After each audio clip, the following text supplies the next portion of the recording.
여러분 이어서 1과목에 있는 내용들 중에 데이터 비식별화부터 다시 시작하도록 하겠습니다. 그 다음에 이제 데이터 품질 검증. 비식별화는 말씀드렸지만 이게 식별하지 않게 하는 그런 방법들을 이제 이해를 하셔야 되는데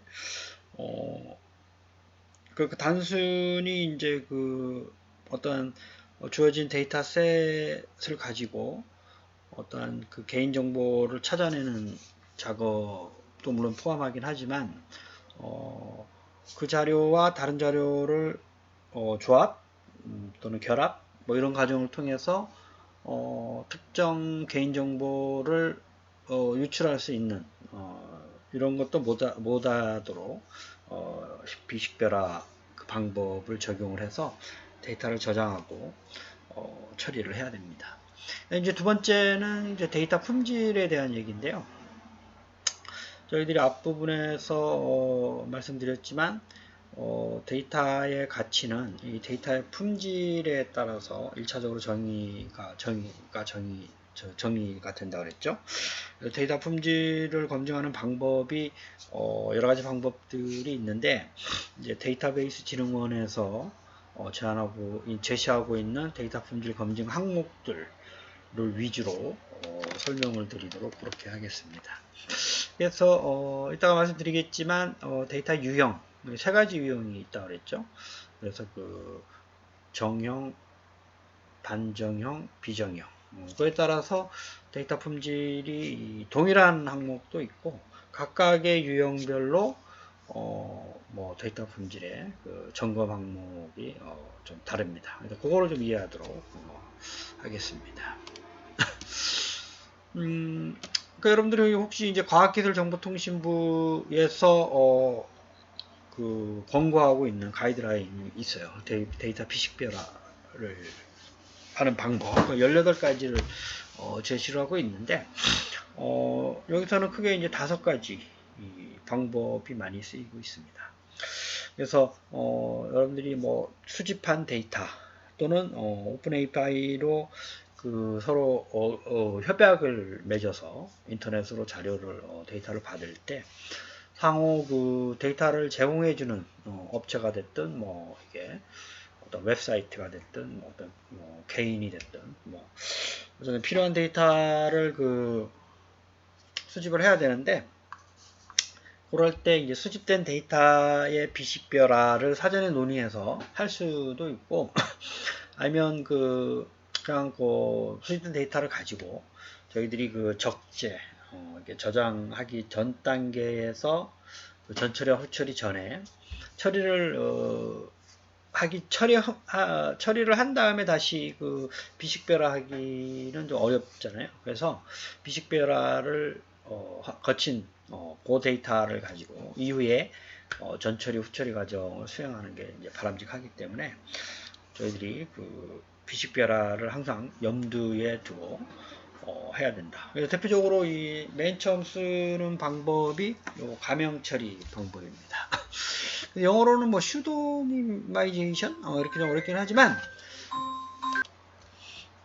그래서 가장 많이 쓰이는 방법이 가명 처리 방법이죠. 그래서 가명이라고 하는 게 이제 만약에 이런 정보가 있다 그러면 김칫국이라는 사람의 이름을 개인정보를 이렇게 홍길동이라는 걸로 바꿔서 식별을 할 수 없도록 말 그대로 이제 가명, 그러니까 가짜 이름이라는 뜻이죠. 그러니까 본명 말고 가명으로 하는 거.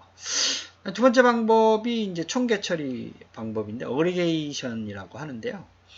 뭐 이런 A, B 이거 이름이 될 수도 있고 이렇게 우리 회사의 평균적이 소속 그룹별로 이 일반 사원 그다음에 과장, 대리, 과장 이렇게 한다 그러면 이러한 연봉에 대해서 노출되기를 좀 개인정보가 되겠죠, 이겠죠. 민감한 개인정보가 되기 때문에 이렇게 표현하지 말고 요 값을에 대한 평균 아니면 중간값 뭐 이렇게 평균과 분산 뭐 이 정도 주어지는 이런 총계 처리를 하는 방법이 있습니다.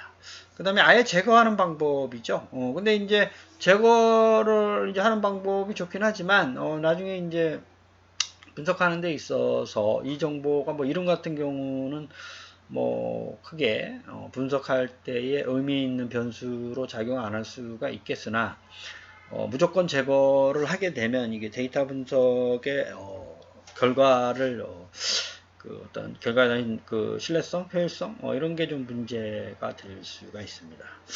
그래서 이제 요거 어쨌든 뭐 이런 방법도 있고요. 안전하긴 하겠죠. 제거를 해버리니까. 범주화는 아예 나이도 민감한 정보이기 때문에 뭐 38세는 30대, 뭐 40에서 뭐 그거는 40대, 50은 50대 뭐 이렇게 해서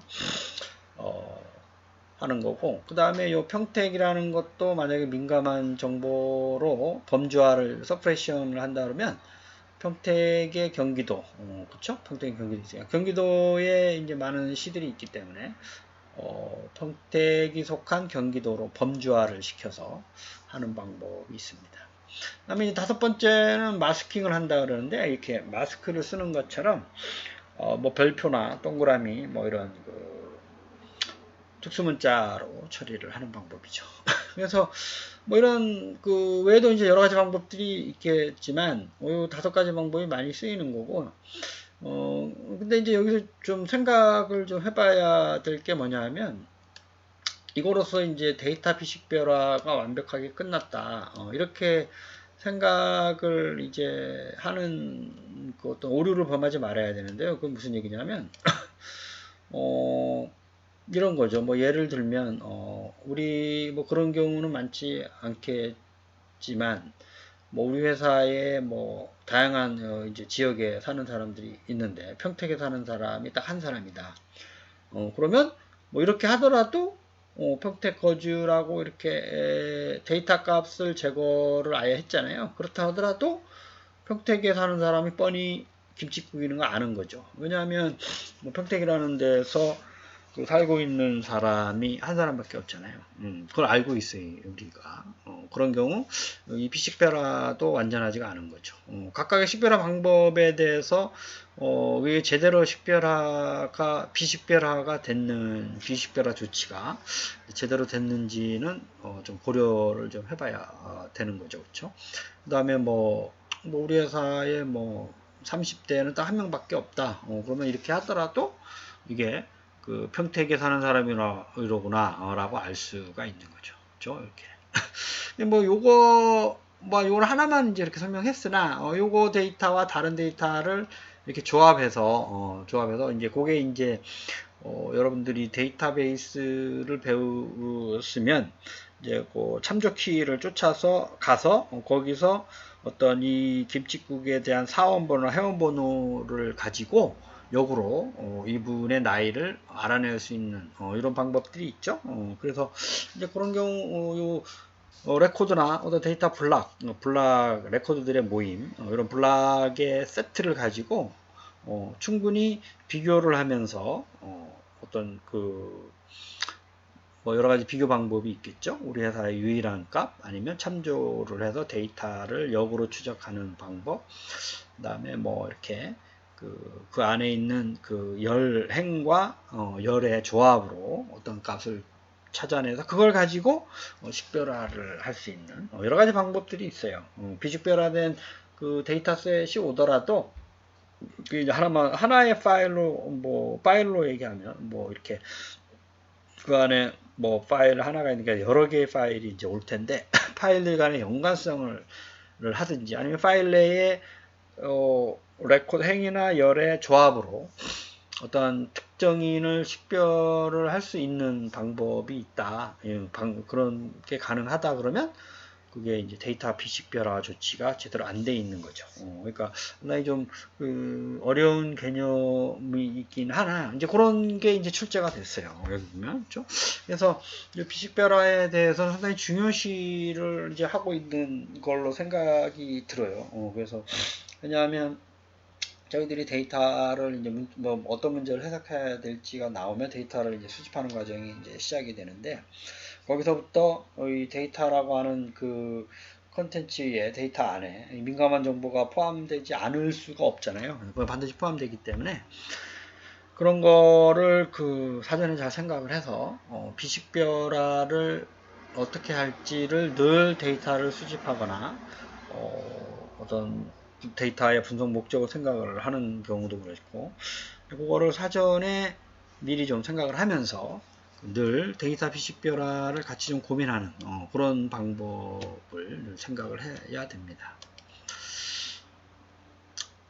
그래서 비식별화는 그 익명화 과정을 통해서 알아볼 수 없게 조치하는 방법. 그래서 여기 이제 이거는 데이터 제거하는 방법이죠. 이거는 변환 작업하는 거고.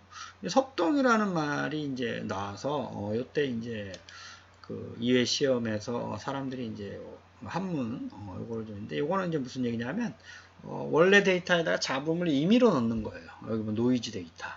나중에 이제 뭐 그 노이즈 데이터를 분석한 결과나 아니면 분석하기 전 단계에서 노이즈 데이터를 제거해서 그걸 알아야 되겠죠. 어떤 식으로 섭동이라는 그 비식별 과정을 이제 처리해 주는 거냐, 이런 거를 이제 미리 사전에 알고 분석 저장하는 사람들이, 분석가가 저 데이터와 처리와 관련된 사람이 실제적으로 저장할 때 그 섭동의 데이터를 제거를 하는 방법, 또는 제거해서 저장을 하든지. 어쨌든 그 데이터를 그 공개해야 되는 상황에서는 노이즈 데이터를 섞는 거를 우리가 섭동이라고 해요. perturbation, 섭동. 이런 말을 이제 그 씁니다. 섭동. 좀 어려운 말이긴 한데 한문이라서. 그 다음에 이제 요 문제가 좀 나왔어요. 그래서 이제 이게 상당히 좀 어려운 비식별화 방법에 아까 그 5가지 외에 이런 방법들이 이제 쓰는데, 이게 어려운 개념인데요. 여러분들 이제 요 사이트에 들어가 보면 이게 좀 예시가 잘 돼 있어요. 어떤 그 병원에 있는 데이터들, 여기 보면 주민등록번호, 그래서 이게 개인정보죠. 이건 뭐 실제적인 데이터가 아니기 때문에 남자, 입원 날짜, 연령, 이거를 이제 그 2개로 나눠서 식별방지, 출원방지, 두 개의 세트로 나누면서 처리해 나가는 이런 과정을 이제 설명을 하고 있어요. 그래서 K 익명성, 그 다음에 뭐 L 익명성, L 다양성, T 이제 뭐 근접성, 이런 거 설명하고 데이터 가지고. 그래서 이걸 한번 자세하게 좀 읽어보시고 이 사이트에서. 근데 이제 개념적으로 좀 보면 그 K 익명성, 이제 여기 K, L, T 뭐 이런 값들은 어떤 그 뭐 이렇게 하나의 데이터 셋이라고 하면 이게 그 뭐 그냥 저희들이 생각하기에 어떤 엑셀 파일의 행의 개수가 전체 K예요. 이게 사람수라고 볼 수도 있고, 어쨌든 데이터의 레코드의 수가 K인데 그걸 좀 나눠요. 그 L개의 레코드와 K-L개. 두 개를 합하면 K개가 되겠죠? 뭐 어쨌든 요거를 이제 뭐 반반으로 나눈다 그러면 이게 K와 50%로 이렇게 나눠서 할 수도 있고, 뭐 이렇게 이거에 따라서 좀 달라질 수가 있겠죠. 7대3으로 나누든지 3대7로 나누든지, 어쨌든 이렇게 나눴다라고 했을 때 요 K개의 로 데이터 중에 L개가 있고, 그 다음에 나머지 K-L개가 있을 때에 대한 비식별화예요. 그러니까 아까도 말씀드렸지만 어떠한 행이나 어떤 열의 조합을 가지고 그 레코드의 그 열에 있는 값을 다 추론할 수가 없어야 되잖아요. 이제 그게 진정한 비식별화 조치이기 때문에 그러니까 나눠서 생각을 하는 거예요. 그러니까 얘 가지고 얘를 유추할 수 있느냐, 아니면 열의 값을 가지고 행의 값을 유출할 수 있지 않냐, 이런 성질을 나타내기 위해서 이렇게 구분을 한 건데요. 먼저 이제 K 익명성이라고 하는 거는 뭐냐 하면, 여기 있는 L개의 레코드 중에 어떤 하나를 잡아가지고 그 K-L명, 여기에 속하지 않은 요 그룹에 있는 그 다른 사람의 데이터와 구별되지 말아야 된다, 이런 성질이에요. 이제 이런 성질을 K 익명성이라고 얘기를 합니다. 그 다음에 이제 L 다양성이라고 하는 건 각 데이터 블락이 적어도 한 개의 다양한 데이터 블락이 적어도 한 개의 다양한 민간 정보를 가지고 있도록 비식별 조치한다. 뭐 이런 다양하게 좀 하게 되면 그 다양한 그 민감 정보들을 서로 이제 포함하고 있으면 유추하기가 좀 쉽지 않기 때문에 뭐 그런 그 전략이 또 있고요. T근접성이라고 하는 건 데이터셋에서 구별되지 않은 레코드들이 민감한 정보의 분포와 전체 데이터의 민감한 정보의 분포의 차이. 그러니까 민감한 정보와 그 데이터 집합에서 레코드들이 쭉 있을 텐데 민감한 정보와 전체 데이터 뭐 어떤 그 구별되는 것과 전체 요거를 좀 비교를 해가지고 그 분포를 구해서 TER로 만들어서 비식별 조치하도록 뭐 좀 어려운 개념인데 어쨌든 이렇게 그 레코드들이나 블락들을 좀 구분을 좀 해서 그 비식별 조치를 하는 방법들입니다. 이것도 사실은 이제 뭐 전체 K개 중에 L개를 블락을 시키는 거죠. K-L도 마찬가지고 그런 방법으로 이제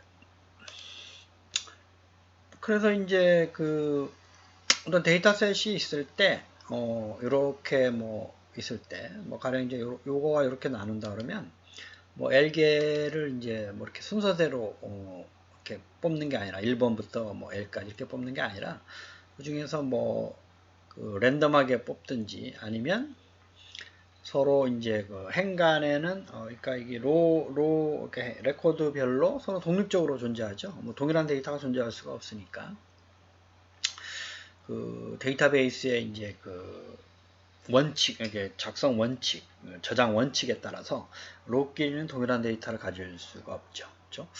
그래서 그 순서는 별로 중요하지 않죠. 그러니까 이제 뭐 저희들이 1번, 2번, 3번 하는 게 이제 어떤 저장의 관점에서 순서로 하고 있지만 메모리로 들어가면 얘가 그 순서대로 저장되는 게 아니라 이제 하지만 그 레코더들은 동일한 메모리 주소를 가지고 움직이기 때문에 그 이제 동일한 레코드를 가지지 않도록 해야 돼요. 정규화를 할 때, 그렇죠?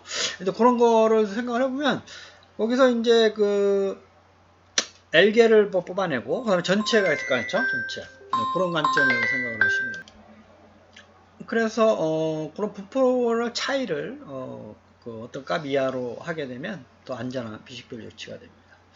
그 다음에 이제 그 데이터의 유일성이라고 하는 건 기본 키 있죠? 어떤 속성들에서 유일하게 레코드를 구분할 수 있는 속성값 활용해 가지고 얘가 그 쭉 봤더니 유일한 레코드인지 확인하고 이를 이제 삭제하면서 비식별화 조치를 취해 나가는 다른 형태로 저장을 해서 두 개의 키를 조합을 해서 저장을 하든지 하는 방법을 얘기를 이제 하고 있습니다. 그래서 이제 여기서는 그 데이터 유일성이라고 하는 개념이 원래 이제 그 책에서 보면 제가 좀 이제 요 데이터 유일성이라는 개념을 이게 틀린 거죠, 이게. 이게. 그래서 요거를 확인하고 삭제를 하면 안 되죠. 이게 좀 잘못 설명된 것 같아요. 그렇죠? 자, 유일성이라고 하는 거는 말 그대로 기본 키가 동일한 값이 있으면 안 되니까 그 데이터를 삭제를 한다라는 거는 데이터 비식별하고는 비식별화 방법하고는 무관한 얘기입니다.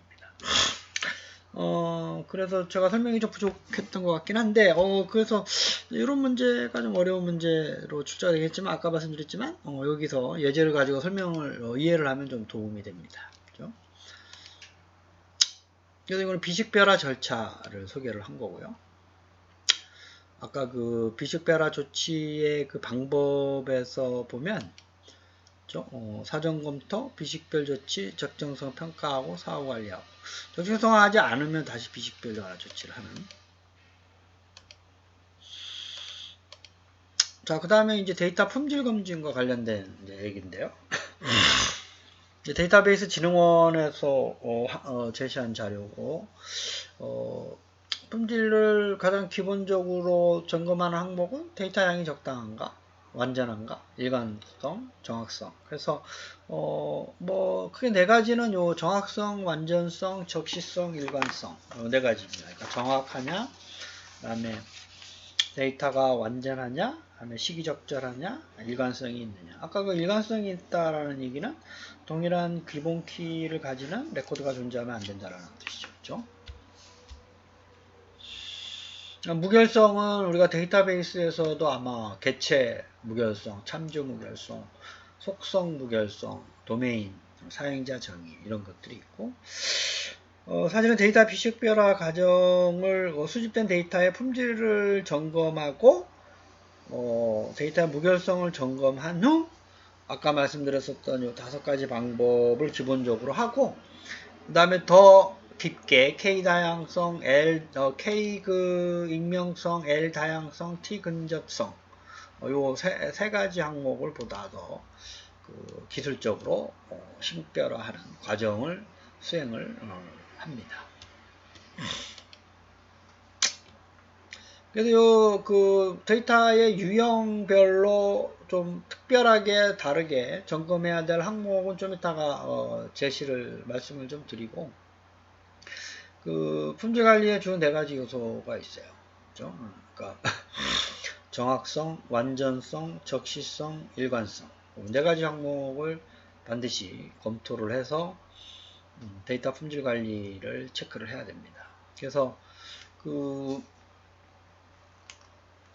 예를 들어서 전자상거래에서 고객이 이제 몇 번 클릭했느냐를 분석하고자 할 때 그 어떤 내가 상품을 클릭해서 찾아가는 경우와 를 이제 목적으로 하는 거냐 아니면 어떤 사람이 이 사이트를 뭐 해킹 또는 부정 사기를 하는 거냐에 따라서 분석해야 되는 데이터의 그 품질 기준이 서로 다르게 설정이 되겠죠.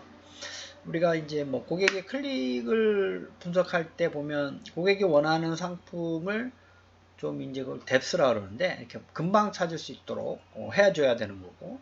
그러니까 이제 보통 많이 사는 상품, 뭐 가장 좋은 건 고객에 따라서 맞춤형 상품 정보 사이트가 있으면 좋긴 하면 이제 그것까지는 이제 안 하더라도 현재 우리가 제공하고 있는 비즈니스하고 있는 사이트에 대해서 뭐 웹사이트의 구조를 좀 분석해서 좀 개편하려고 한다라고 할 때 그 목적이 어떤 고객의 그 웹사이트의 사용 그 방법, 스트림이라는 그 클릭해서 들어오는 거를 분석하는 거냐 아니면 어떤 부정한 이 사이트를 그러니까 악용을 해가지고 뭐 금전을 뭐 하든지 아니면 사이트를 마비시키는 그러니까 해커들이 원하는 거냐에 따라서 내가 그 사용자들이 와서 우리 웹사이트에서 하는 어떤 동작들, 사용 케이스들을 분석하는 데이터들의 품질 기준이 달라지죠.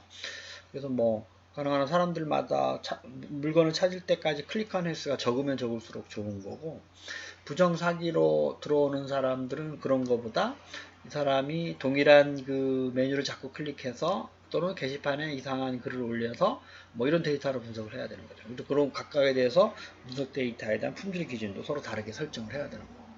그래서 그 데이터를 분석하는 목적, 그 다음에 그 분석하기 위한 데이터의 사용 목적, 이런 거를 좀 생각을 해 보셔야 된다, 이런 얘기입니다.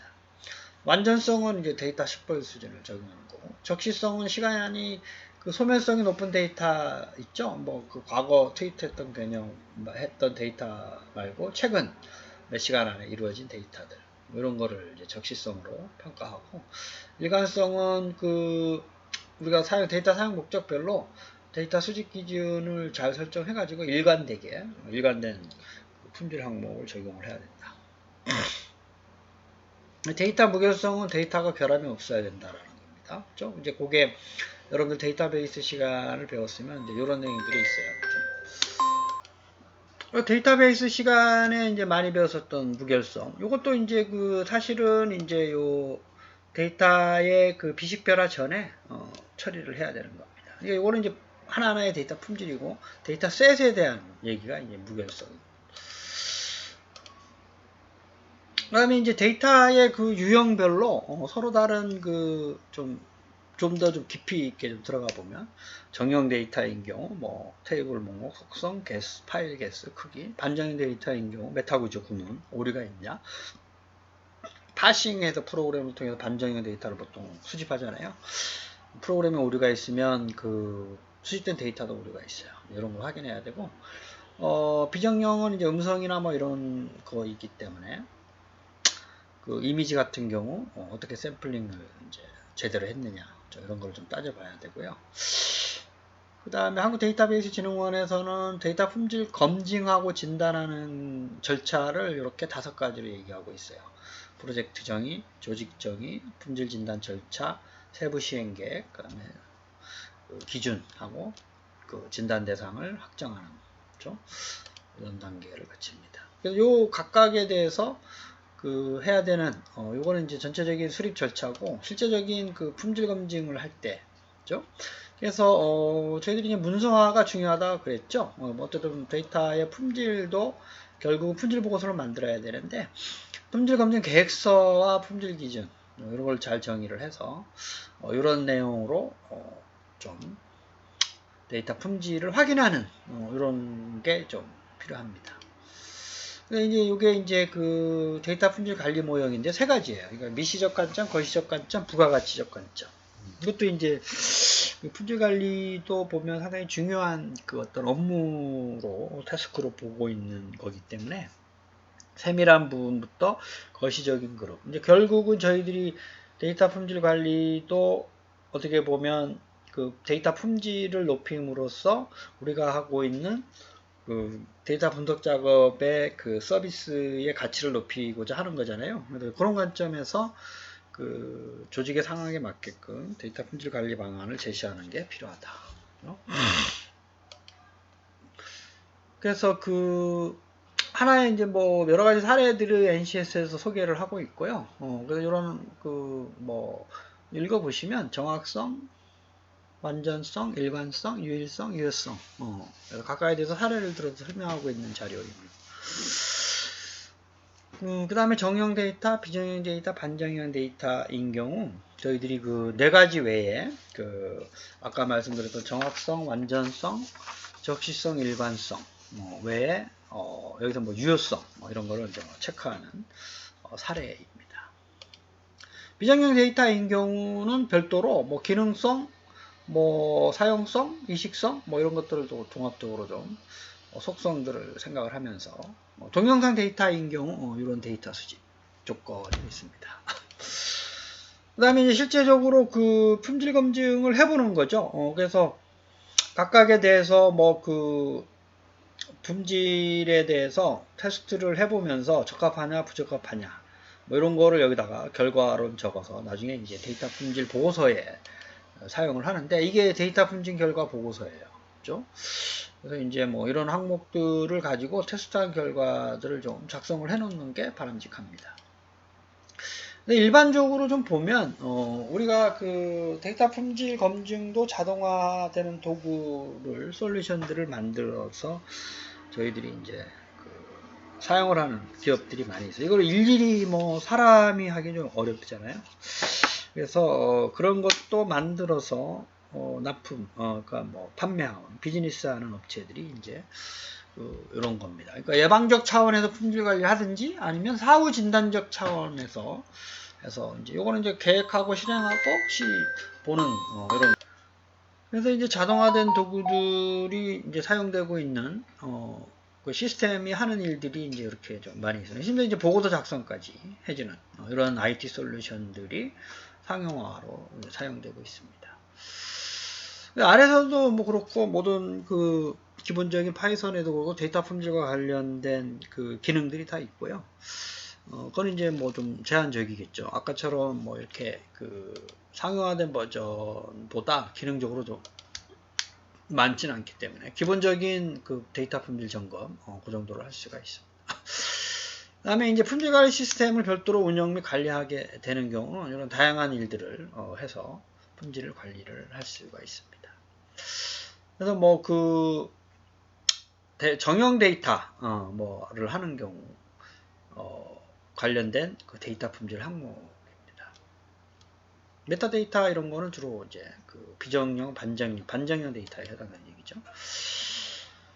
그래서 여기 이제 데이터 품질의 기본적인 항목이 정확성, 완전성, 일관성, 적시성, 활용성은 이제 비정형 데이터에 주로 얘기를 하는 거죠. 그래서 동영상과 같은 비정형 데이터에서는 그 신뢰성, 유일성, 효율성, 유일성 같은 경우가 이제 정형 데이터에 주로 하는 거죠. 그렇죠?